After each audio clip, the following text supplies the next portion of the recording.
Como parte de la comunidad maya, solo quiero que se nos dé un trato digno, no más injusticia, por favor. Soy parte de un grupo de los sanjuanistas. Nos reunimos en la sacristía de la ermita de San Juan Bautista en la ciudad de Mérida. Me llamo Jacinto Pat. Fui líder iniciador de la revuelta Guerra de Castas en contra de los blancos.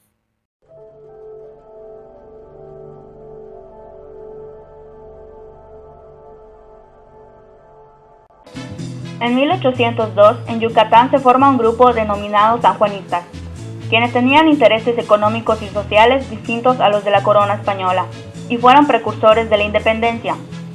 Tenían ideales de una educación nacional, el reconocimiento de las clases, querían libertad, democracia, una educación en donde se enseñara a leer y a escribir, y atendiera a los oficios. En 1812 triunfaría la causa de los sanjuanistas con la promulgación de la Constitución de Cádiz, pero el triunfo sería efímero ya que Fernando VII desconoció el régimen constitucional. Algunos logros de los sanjuanistas fueron notables, como ejercer el derecho de la libertad de expresión, debido a la publicación de los periódicos El Misceláneo y El Aristarco Universal. También uno de los logros más importantes del pueblo yucateco fue el reparto de tierras a los mayas mayores de 25 años. Durante esos años, por su lejanía geográfica del centro de la Nueva España, en especial de la Ciudad de México, Yucatán no se vio afectado militarmente por la Guerra de Independencia, aunque ya había un espíritu libertador en los yucatecos ilustrados. Retrocediendo un poco a la historia, podemos recordar que durante el proceso de la colonia tuvo lugar la enseñanza de la catequesis a través de un libro llamado Catecismo, el cual era traducido del latín al castellano y la lengua indígena. También viene la religión católica, con la que se pretendía efectuar la conquista de una forma espiritual, pero más bien para controlar a los naturales, criollos, mestizos, peninsulares, mulatos. Sin embargo, cuando viene la conquista vienen nuevas formas económicas. Entonces, al tener un conjunto de oficios derivados de los españoles, era necesario tener a los trabajadores. Así pues se necesitaba para el oficio de un cuidador de caballos, se requería un curtidor, alguien para herrar. Entonces la educación para estas clases era en los oficios y en la castellanización, pero principalmente para una evangelización por medio de la misa.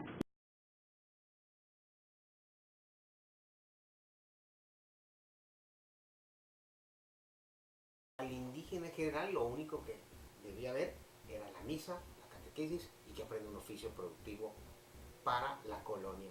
Y esto siguió así después de la independencia. ¿Qué cambió?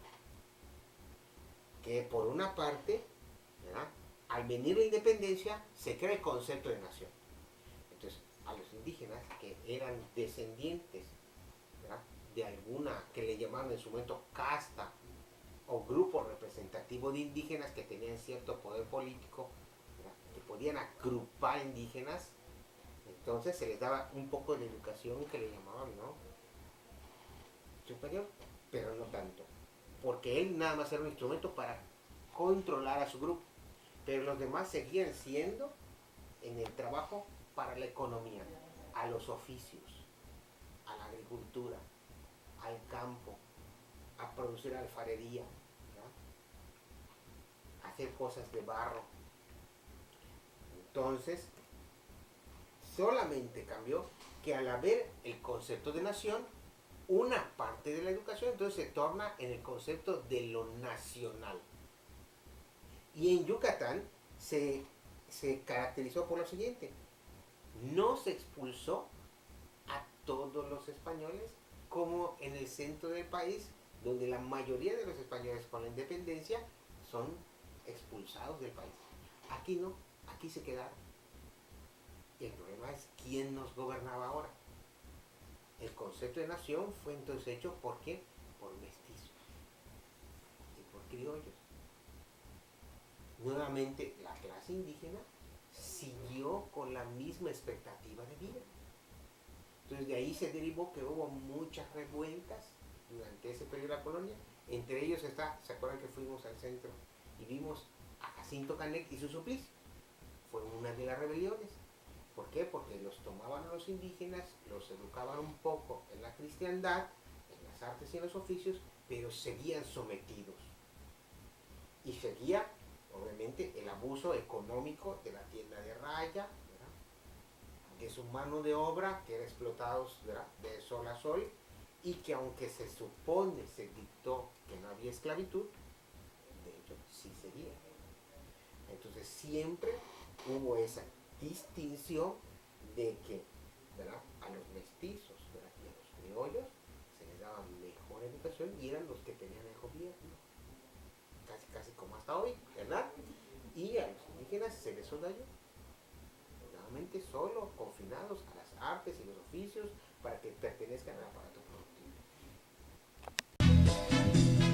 Las costumbres de las comunidades mayas, como lo fue en la colonia, después de la independencia, los oficios eran de acuerdo al género. A las mujeres se les enseñaba a bordar, las artes, y para los hombres era otra cosa, oficios donde se requería más fuerza. Siempre existió ese aparato que distinguía a las clases, y así fue la educación de los indígenas como hasta la fecha. Algunas comunidades se pudieron integrar a la vida económica y fueron adoptando la vestimenta, y junto con eso, el aparato económico de la ropa del vestir y del consumo fue transformándose. Fueron haciendo a un lado sus prácticas con respecto a sus dioses como Chac y asumieron otras. Las principales actividades económicas de las comunidades mayas fueron la agricultura, el cultivo de la tierra y obviamente la industria agrícola, cultivar frutos, vegetales y fibras como el aniquim. La guerra de las castas surgió en Yucatán debido a las precarias condiciones de vida de los indios mayas en la península y a la opresión en la que vivían a manos de criollos y mestizos, sumando que los ricos hacendados explotaban a los indígenas tratándolos como esclavos, donde tuvieron lugar revueltas para exigir mayor libertad y enfrentamientos de etnias. Se debe recordar que en 1847 Yucatán era una república en ciernes, separada de México, país con el que incluso había sostenido un conflicto bélico del que había salido relativamente victorioso, al expulsar de su territorio a las tropas representativas del México centralista.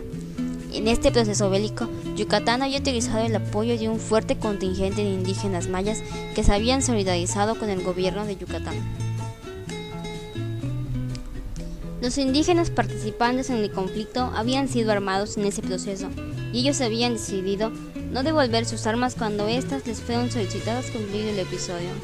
Aprovechando la experiencia bélica y las armas que habían acopiado en las continuas batallas que el estado de Yucatán sostuvo con el ejército del gobierno centralista de México, planearon el movimiento rebelde 3 líderes indígenas: Manuel Antonio Ay, cacique de Chichimilá; Cecilio Chi, cacique de Tepich; y Jacinto Pat, hacendado y cacique de Tiosuco.